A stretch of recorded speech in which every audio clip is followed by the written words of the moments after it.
We'll give everyone just a few minutes. For those of you who have joined, thank you for joining. We'll just wait here while some more people join the webinar.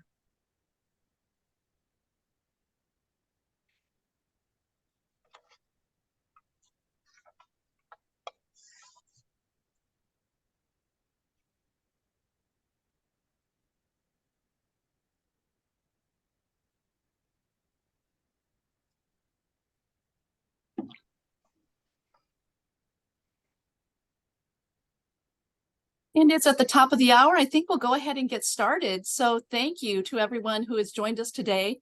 This is the Win It Power Panel for directly talking about women in travel leadership from STEM and financial backgrounds. My name is Bev Heinrichs. I am the program director for Win It, and we're really happy you're here today. This particular webinar is powered by Win It, and we are very excited to have this group with us today. As a reminder, for those of you who don't know a lot about Win It, but we are an organization within the GBTA Foundation, and we are really focused on gender equity in the business travel industry and helping to be a catalyst to drive change and really help women throughout the life cycle of their careers. And we do welcome women and men of all levels to help women on their journey. We're really excited to have this group with us today. So I'm going to introduce you to today's moderator, Hansini Sharma, who is the travel practice lead for Aquis Consulting. And Hansini, I will let you introduce your panel. Amazing. Thank you so much, Bev. And thank you all so much for joining us today on this power panel for women in travel leadership. As Bev mentioned, today's topic is about women in travel leadership, specifically with backgrounds in STEM, science, technology, engineering, and mathematics, and finance. And as you'll hear when we hear introductions, it's not as quite of a linear path for all of us as you might think initially. The Power Panel concept was formed for GBTA convention this year by Bev and team, and we talked about extending it to some more of these panels and webinars. And the goal of these Power Panels is to hear candid and personal stories from the women who have joined us. These stories are very vulnerable and insightful, and I know our discussion today is going to be just that. On a personal note, it is a true privilege to be moderating this specific conversation today. Each of you are true role models to me, an example of what true leadership looks like, not just as women, but as people. So thank you very much for your transparency and for sharing your stories today. So without further ado, let's jump in, and we'll start with introductions. So if you could please introduce yourselves, and since this panel is focused on STEM and finance, I'd love to hear about your backgrounds and kind of what got you into the roles today, the roles you're in today. And so Charity, we'll start with you.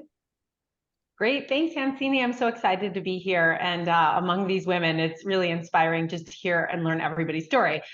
My story began a really long time ago. I'm pretty long in career now, but it began at a time when tech was really starting to bubble. It was the mid-90s, actually. And I graduated from college with a degree in technical writing. My desire was to write for a software company and maybe to code the online help system.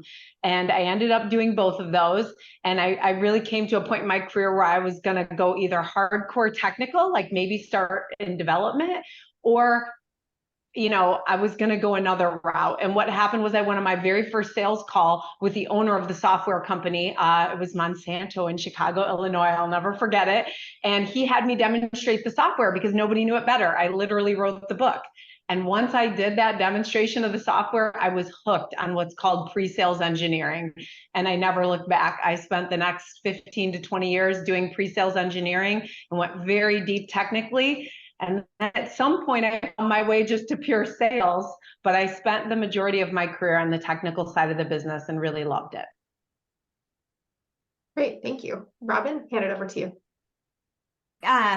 So again, thank you. I as well am very excited to be here. So my background, I'm actually, introduction, I'm Robin Grasanovitz. I am VP of Emerging Business at aviation analytics company Cirium. What is that I'm emerging business do? I just kind of keep track of what's happening in the market, trends. I'm part of the strategy team and really trying to figure out, if there's what the problems are that maybe we can help address. But my background, how I got started was a little different. I came from a large family. We didn't have a lot of money, so college was almost unheard of for me to be able to attend. But after graduating from high school, I did attend college. I worked 2 jobs and put myself through as much as I could. But as part of that, when I was meeting with my guidance counselor, the admissions counselor, she was talking about, oh, well, you're going to be working. You interested in this job? It's out at the airport. And I was like, yeah, you know, because I'm kind of interested in travel.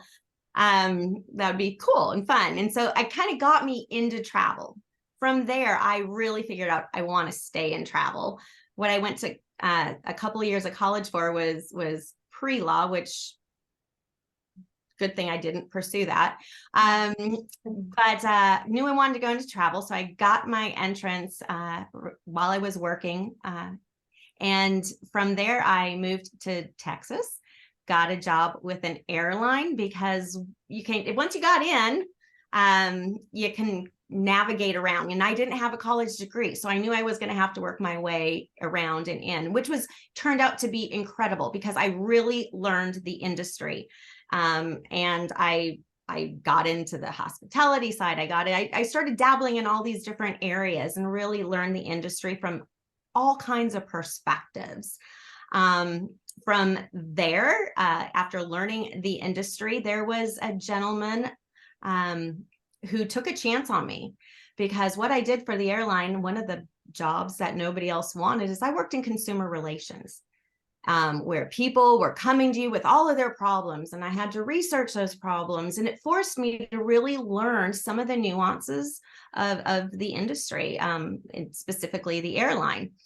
So I knew how to write, and this gentleman took a chance on me. He goes, you know how to figure out problems, you know how to write and write about those problems succinctly. And so he hired me for my very first tech role to write a functional spec. And I was like, okay. Went home crying because I had no idea what that meant. But what it meant was I had a talent that he needed in tech, where I came at it thinking, oh my gosh, I'm not worthy, or I can't possibly do this.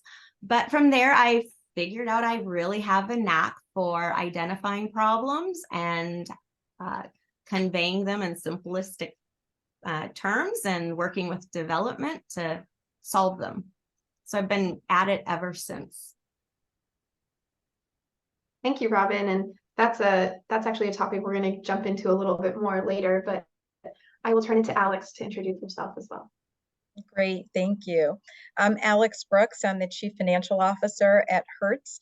And, you know, just by way of background, like Robin, you know, how I ended up as in finance and in the role today is a bit of a part happy accident. So I grew up in an immigrant family, a very working class family in Providence, Rhode Island. And I had never even interacted with anybody who was, you know, in business or a leader or in finance. And so I didn't really know much about it. But the school I was in was really more of a vocational school. I went to a very urban school, the kind of school with like metal detectors when you walk through the door, and a daycare center in the school for all the kids who already had children. And so, you know, a lot of us were in shop classes or typing classes or something to do with getting that first job after high school, not a lot of college prep. And I certainly was on that path too. And in one of my classes I had to take was an accounting class, which was really more like a bookkeeping class. And I did well at it because I'm a logical person, so I like to categorize things. And so I ended up getting into my state college, the University of Rhode Island, through a scholarship program for economically disadvantaged and minority students, and selected accounting as a major because I had done well in that high school class, having no idea what accountants actually do in the real world. But again, I kind of applied myself at college, and it came time to interview, you know, my senior year for roles. And I was lucky enough to land my first job at PricewaterhouseCoopers. So was able to, you know, do that, move to Detroit, and never, never ended up back in Rhode Island after that. But the role and the connections and the opportunities from, from being a certified public accounting and having that background, just kind of sprung from there. And, after that, it was, saying yes to opportunities as they came up and really just trying to stretch myself and go to the next opportunity.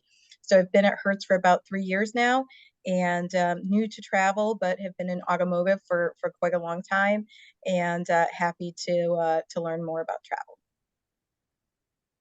Thank you, Alex. And I know you say you're new to travel, but hopefully the travel bug will grab you like everyone else, and we'll have you for the rest of your career.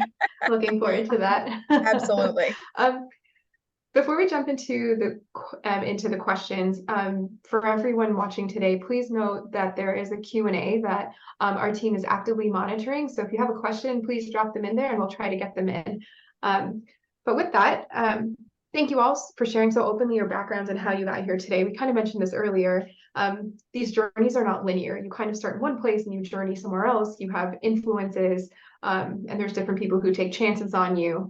So one of the first questions I have is, how did you recognize where there were gaps in your skill set at any point in your journey? And how did you fill them? Robin, you kind of already touched on this with your anecdote about one of your managers. So we'll start with you here. And Charity and Alex, please feel free to jump in where you see fit.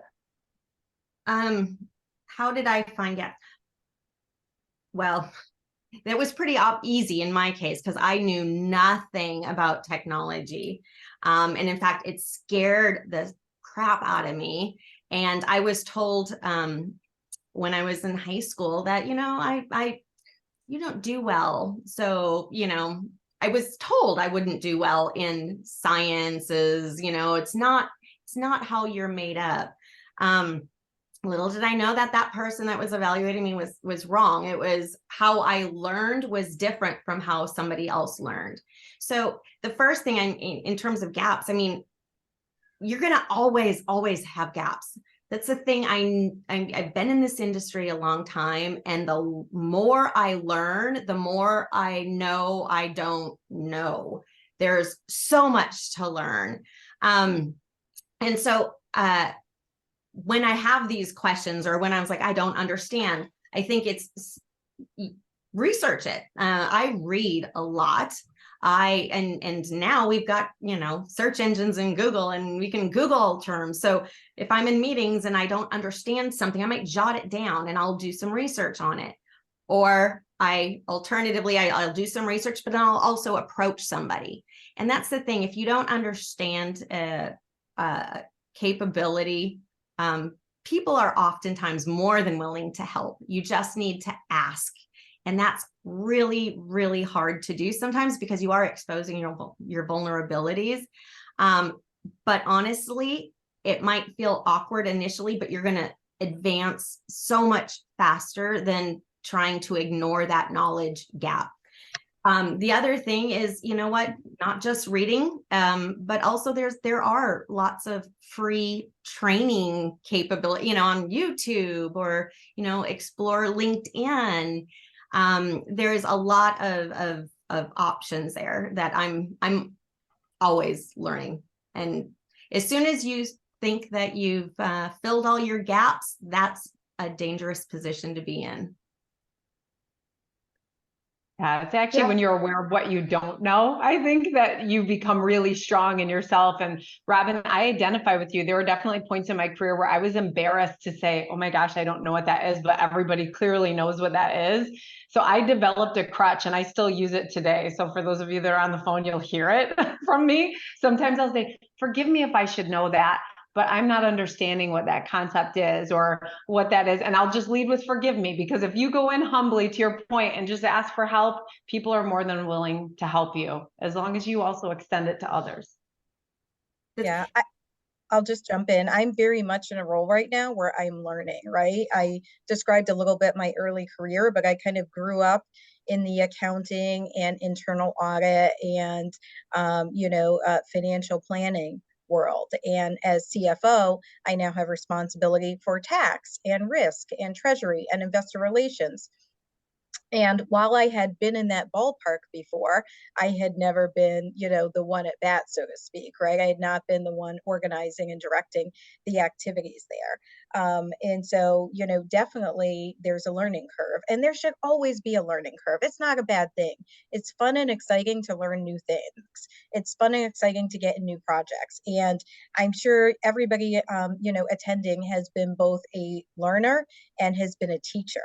And you know, when you're in the teaching role, you're happy to share your information, share your knowledge with other people. So when you were in the learning role, make that assumption that people are willing to go in and share the best that they have with you and ask questions. And a great way to learn something that may be tangential to you is to ask to participate in a project. So you don't have to do something full time to learn. You can take on a project role and really hone a skill set or get a different perspective or get some different context that might help you on your journey. But it doesn't have to be, you know, 100% of what you're doing. Well, and to add to that too, I think that there's, and maybe I don't think I'm alone in this, but when you have a knowledge gap, sometimes it might be a different perspective. It's like, why am I not understanding this? Why am I not getting it? Because everybody in this room is so excited about it, but I see problems, right? And that what we're bringing forward is not necessarily a knowledge gap or unveiling a knowledge gap, but we're unveiling a different perspective, or we're unveiling a problem with maybe what is being discussed. And I think now we're a lot more open and we recognize the value of diversity, not just in backgrounds, but in how we might approach a problem or our knowledge that we've had from a previous and how I'm bringing it here. That might make me say, I don't get it because of this. So I think that just don't go into everything thinking it's just, oh, I don't have the knowledge, but maybe it's a different perspective. So I'm going to go a little off script here, apologies, but Alex, something that you said about filling gaps of knowledge by seeking to participate in a project, I love that. That's personally something I've always done. If I see something that looks interesting, I'm like, I would like to attend. But thinking back to our prep conversation from yesterday, you talked a lot about leadership style, specifically about being collaborative versus directive. So kind of on this note of, you know, filling gaps for yourself, let's flip the script a little bit to talk about leadership styles. How do you as leaders, and what advice would you give to other emerging leaders on this call about leadership styles to kind of help women on your team to maybe in these scenarios where like maybe they're not recognizing that they need to ask for help because they have some of these fears or insecurities? How do you three as leaders, and Alex, we'll start with you, leverage your leadership style to help kind of promote these women and push them along to achieve their potential or to fill these gaps? Yeah, so you've merged a couple of different themes here. I guess the first thing is I'll maybe touch on the leadership style and collaborative versus directive. You know, having grown up in the auto industry and industrial industries, it's super male dominated. And I mentioned I grew up on the East Coast in Providence, Rhode Island. So naturally, and I'm a bit of an extrovert, so just naturally, I had a very directive style of communication. I grew up in an Arab family, and Arabic people are not known for kind of, you know, going around the corners. They just go straight in. And so I just naturally had a very directive communication style. And early in my career, and especially in my first few manager roles, you know, I got a lot of feedback about, you know, being too direct, being more collaborative, listening skills, you know, things that let me know. And you know, as many of you go through your feedback cycle, there's themes, right? You might hear the same theme packaged a little bit differently through multiple cycles. So feedback is a gift. And in that vein, I listened and I realized that my direct style of communicating, maybe one-on-one with my team members or one-on-one with my peers or supervisors, wasn't working in larger group settings or wasn't working in bigger team discussions. And so I really had to hone a collaborative communication style that was more listening, reflecting, asking follow-up questions, and being more directive in one-on-one or in smaller settings versus larger ones. Understanding to get what pre-meetings needed to have happen so people weren't surprised in meetings, things like that. So, and that very much is a function of, by the way, time and place and the company and the culture that you work for. So I'm sharing my experience because this was the time and the place and the culture of the company that I worked for. And some of you may have different experiences, and that's valid also.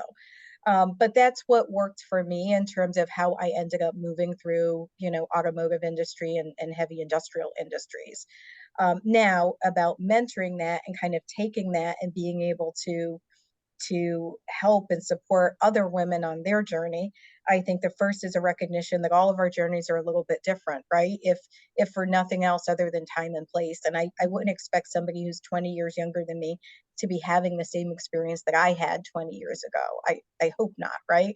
I hope things have moved and changed a little bit for the better. But I think one of the things that I think about when coaching and helping other women is being authentic to myself and the things that have worked for me.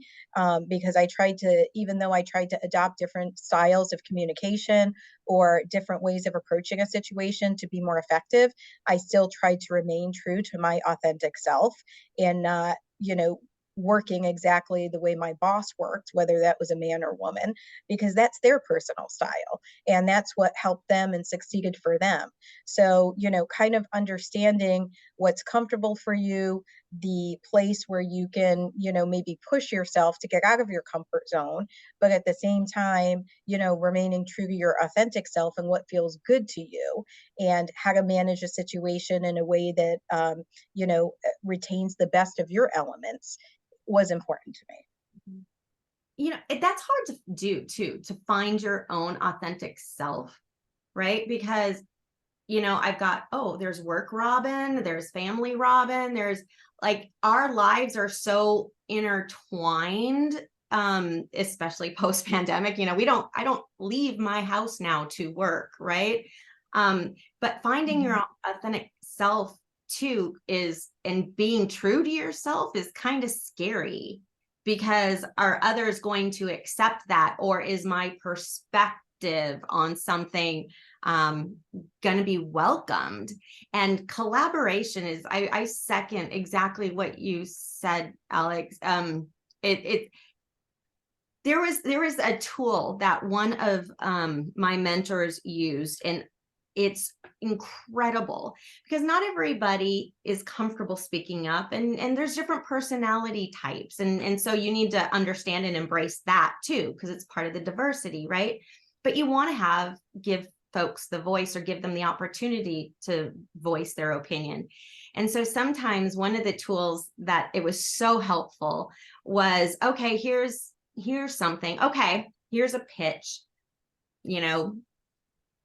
Robin, take a contrary opinion. What do you love about it? What do you dislike about it? Next person, so everybody had a chance, and we were forced to give a perspective. Maybe I loved it, but I was forced to think through what may not be great about it. And it created that safe space. So at the end of the day, everybody's opinion matters, but there has to be a final decision. And then of course, that leader needs to make that final decision. But if you can do that, hearing the full opinions and letting their voices be heard, sometimes you have to force it.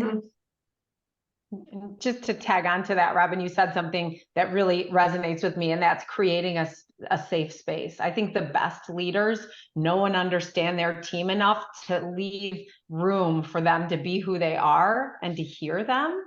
People that listen are really the best leaders, because they really observe and understand what's happening with their team, and they're able to create this space where your team can be vulnerable. When everyone can be vulnerable, I see that's when their best selves come. Everybody's best self comes. And I really believe that many minds make brilliant work. And so I loved, Alex, what you said about the collaborative, communication style, because so many people do know so many things you don't know. Like that's what diversity is. So just giving that room for everyone to bring themselves and to bring their perspective, I think it's just critical. And I think it took me years to learn that. If you could learn that at a younger age, it'd probably be beneficial. Well, and I think naturally when we get problems or hear about problems from, you know, somebody brings a problem to you, it's naturally you want to try to fix it. But sometimes that's the worst thing because they're not asking you to fix it. They're asking you to help them work through it. You know, and like, well, what's your gut tell you? Why do you like that? Why do you not trust that? You know, and helping work through the problem. I know that has always been a problem for me because I'm a natural problem solver. I just want to fix things, but sometimes that's not always great. Yeah, so a couple of things that we picked up on. I love the concept of authenticity, so I want to kind of stick with that. I think, you know, I mentor some younger women in the travel industry as well, and we do talk about authenticity, but so often what I hear about is fear of failure, imposter syndrome, discomfort with the unknown, which are in direct contradiction to being authentic and to being true to your authentic self because of those fears.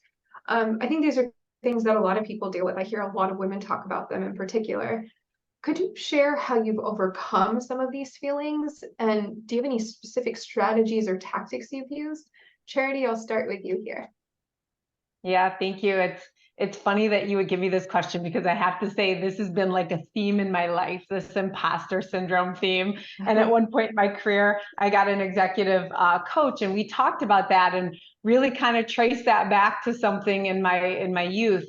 But the very interesting thing that I feel like I've recently grown as it pertains to imposter syndrome is I've had the ability to look back over a few really uncomfortable points in my career. And there were a few of them. I remember one time I was learning how to design outdoor location systems. And I really felt like I was out of my element. And I had a gap in knowledge. I was working with people to bridge that gap, but I just felt like I'm an imposter. Do these people not see that they're smarter than me? They know more than me. They're, whatever that thing was.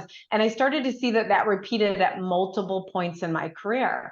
And in fact, now as I look back, and I have a book on my shelf I'm looking at, it's about imposter syndrome. A good friend gave it to me. So I have to laugh about this. But I feel like in the last 5 years, something has solidified in my mind. And it is that when you encounter that, it's because you're in a place of discomfort, and you're in a place of discomfort because you're growing.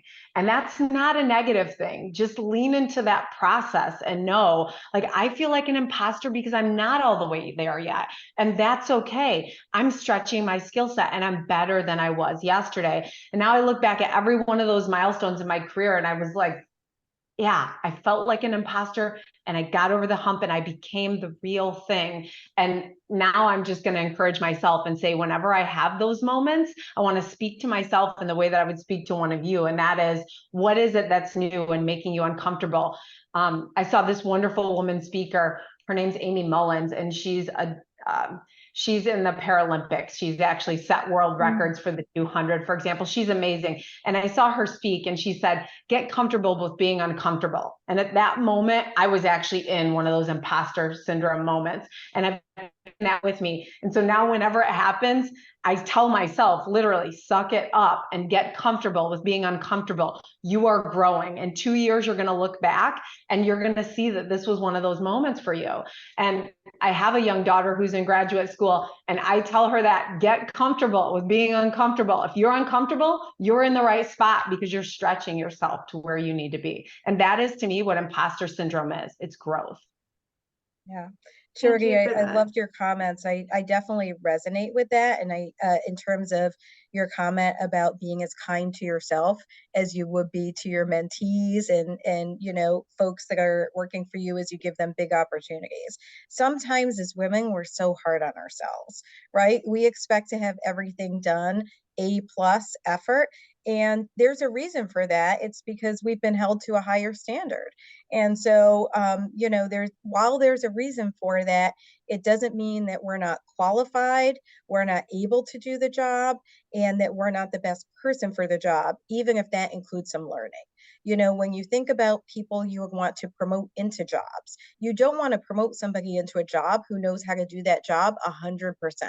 You want to promote somebody in that job that maybe is 60 or 70% of they have the background and they can handle it. And the rest of it, they're going to learn and they're going to figure it out. And so if you are struggling with imposter syndrome, just remember that somebody believed in you and it's giving you an opportunity to learn. It's not an opportunity to be perfect. Perfection is beyond all of us, but you're qualified, you're ready, and just take on the challenge. I love that. And I wrote that down, this statement, what you said, Charity, get comfortable with being uncomfortable. That's part of the journey, right? And fear of failure is, I think, paralyzing. You're going to fail. When you start riding a bike, you fell off of it, but you'll learn from it. And honestly, I think there's a lot more learning that you can get out of failure to figure it out, like, oh, well, I'm not going to do that again, right? So failure is part of that process. So just chalk it up. It's like, oh, I got my first failure, or I failed at that, but here's what I learned out of it, right? So do those, go back and do a retrospective on maybe what happened. What is the stat around Thomas Edison and how many attempts he, went through to find the working light bulb, right? It's part of the process is failure. Don't let it get in your way and stop you. Yeah, so I shared this with Alex on our prep call yesterday.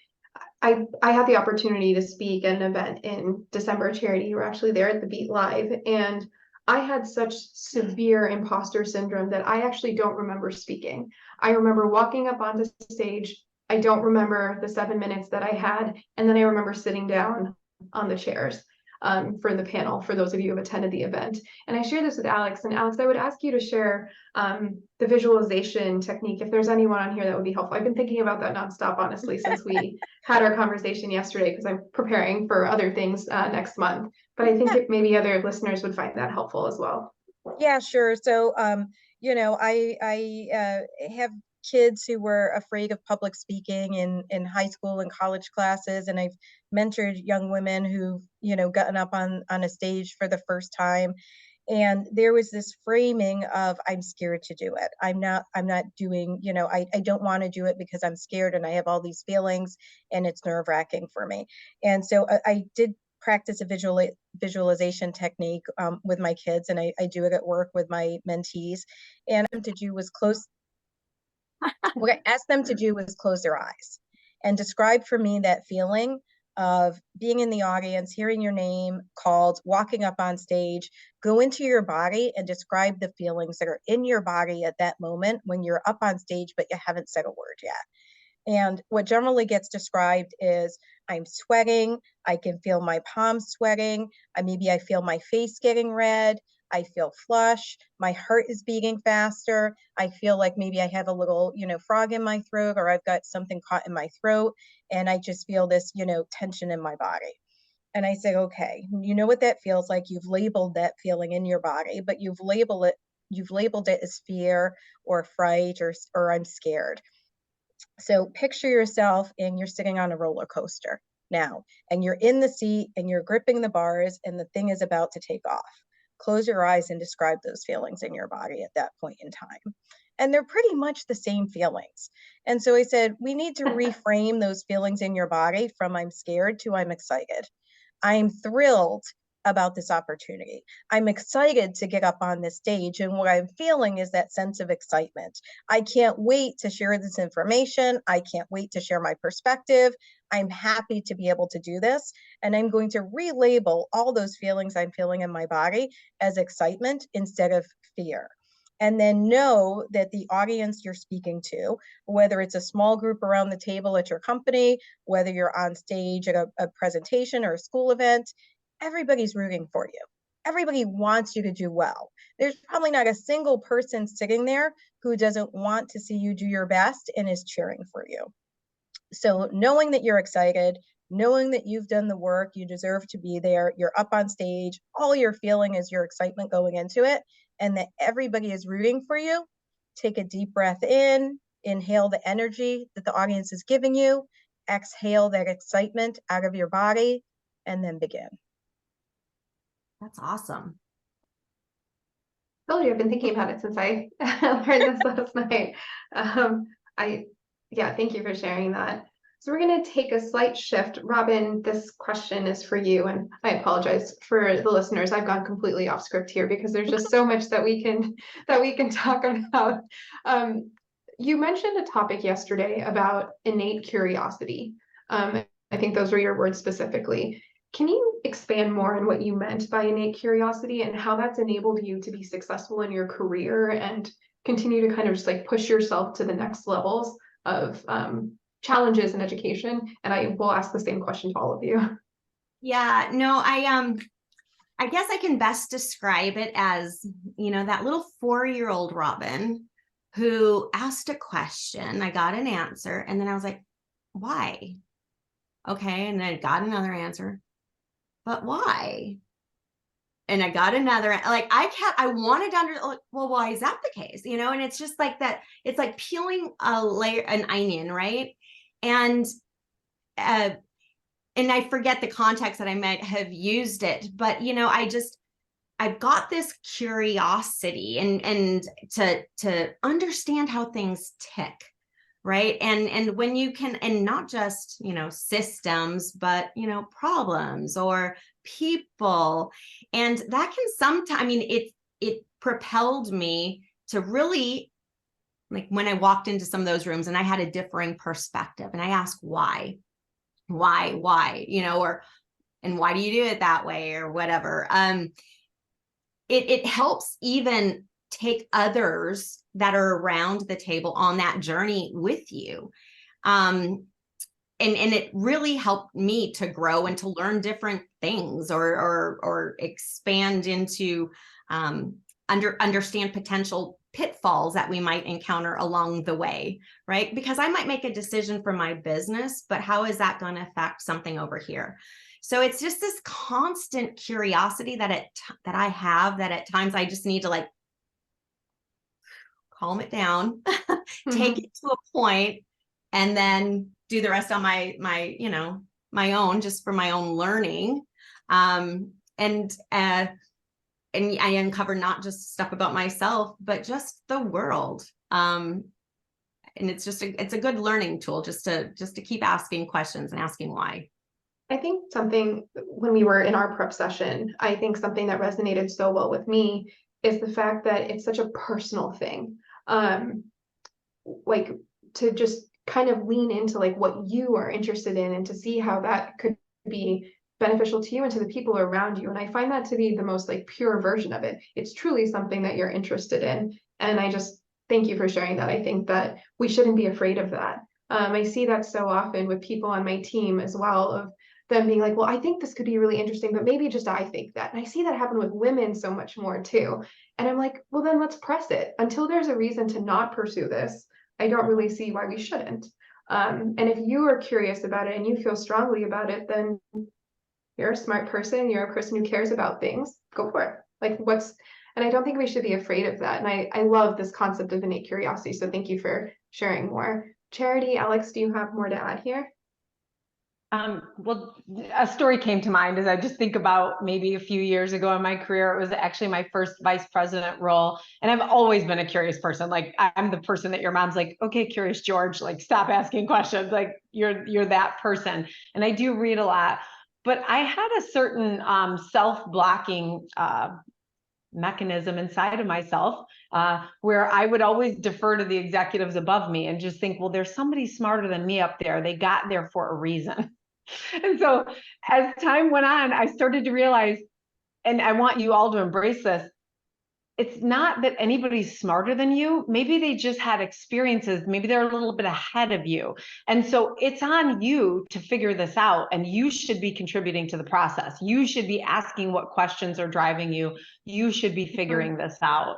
I remember when I joined HQ, actually just about over a year ago, I really wanted to understand how we can contribute to reducing carbon emissions, because it bothers me, like, on a personal basis. And so I thought, well, if nobody knows this, I'm just going to figure it out, and so you get curious and you start reading, like Robin said, and you start reaching out to people, and it becomes a knowledge gap. But ultimately, it's just realizing, look, if you don't do it, maybe nobody will. And you're a person like anybody else is. And I think I used to think that I was less than some other executive that had made it further than me. And now I realize they just made it further than you. Put your brain cells behind it and push, because that curiosity is driving you to something that you should do. And now I just listen to it, as opposed to maybe 10 years ago, I would say, well, there's somebody smarter than me in the executive suite that's going to take care of that. Maybe they're not. Maybe they didn't think about it, or you think about it differently. And so I would just encourage all of you to embrace that, and to never think there's somebody smarter than you that's going to solve this. You have a passion about it for a reason. And so push on it and figure it out. I I'll think just so. add one thing. I think that, this goes back to the comments we were having around authenticity. I think if you have natural curiosity, and, Churi's example is great, because she found a way to, to have an impact in a way that is authentic to her. It's natural. She wanted to explore this area, and then she's able to do that. And, that's what so much of us want to spend time doing at our jobs day to day, is focusing in areas where we feel naturally engaged, naturally challenged. There's always going to be a portion of your job that is kind of, the stuff you have to do, right? But if you can find ways to engage in projects with people around things that you're drawn to, that'll just lead you to have more enjoyment, more engagement day to day on your job, and probably lead to bigger roles down the line. Well, and I think that there is so much about us as humans that we just really don't know. And one of the startups I was involved in, it was so inspirational to me, because what it was uncovering human aptitudes, right? There's about 52 known human aptitudes, like singing, right? I might love to sing, but nobody's going to pay me to sing in my career, right?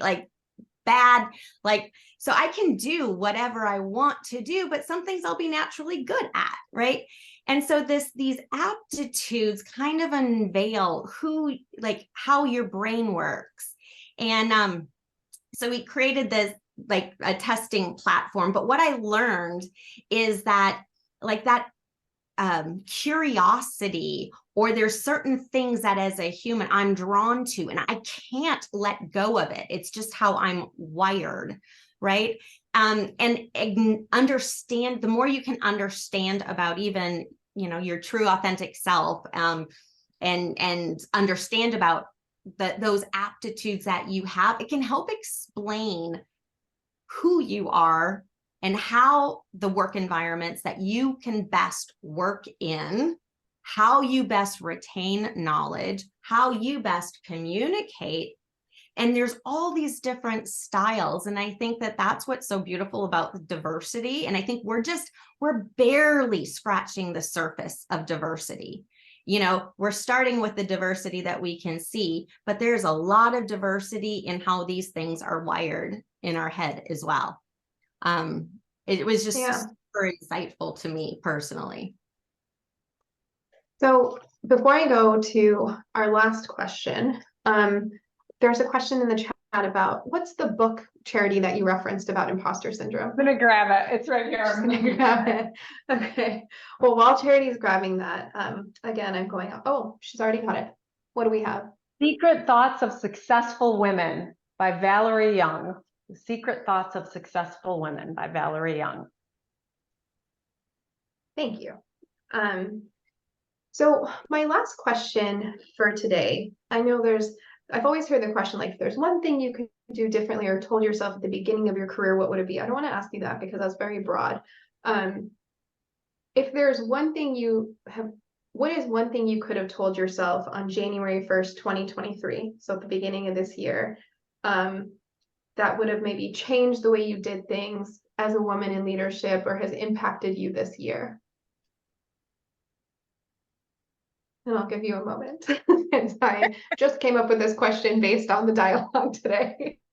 So I actually know what the apologies. answer is, Tancini. I'm going to jump in because I know what this answer is. Go for I it. had the chance to volunteer at high school on Sunday afternoon, and I read a poster, and it gave me this. The poster was Amelia Earhart, and she said, making the scary decision, the brave moment, Like that's the hard part. After that, it's just tenacity. And so I would have told myself in January, this is tenacity, sister. Buckle up and do it. Like the brave part is done. It's tenacity. Progress forward with your decision. Thanks to Amelia Earhart and high school, Winnebago High School. I love the travel reference as well. Yeah, for me, I would say it's been about saying yes to opportunities. You know, you never know where and when they're going to arise. You don't know what direction they're going to take you, whether you're earlier in your career or a more seasoned veteran like me. There's always new challenges to take on and new opportunities.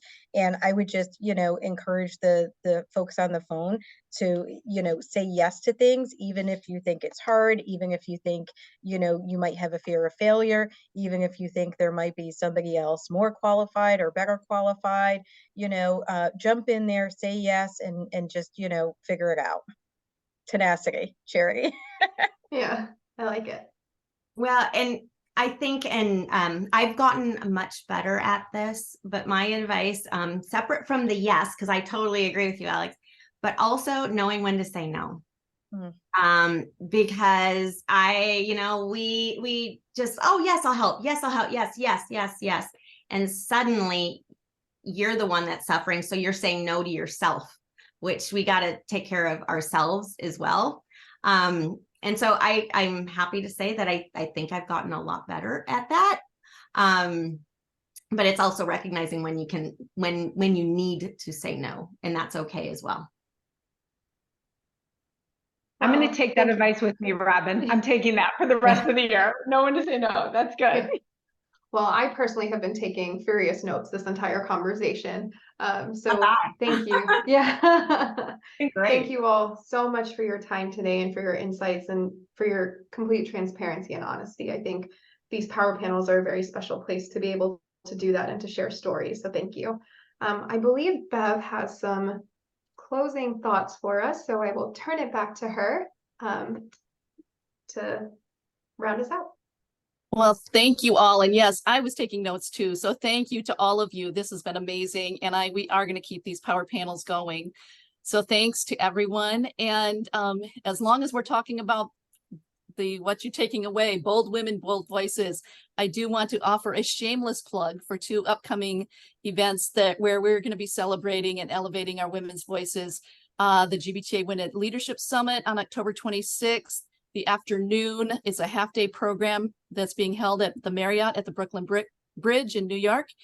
And then later that evening, the Win It Awards and Gala, our annual fundraising event to celebrate all the amazing women who have been recognized, nominated, recognized, and award winners for the evening. So please go to our website and register and come and join us for the afternoon for leadership, amazing speakers and interaction. And then if you can and join us in the evening, celebrate the award winners. And also, if you would like to just be a part of this ever-growing, vibrant community and be part of hearing more about what's happening at Win It, please join us. You can scan here, and we would love to have you in the group. So thank you to everyone. Again, this is great to have these power panels with us. And thank you to our panelists and to Hansini for organizing. Appreciate it from everyone. Bye.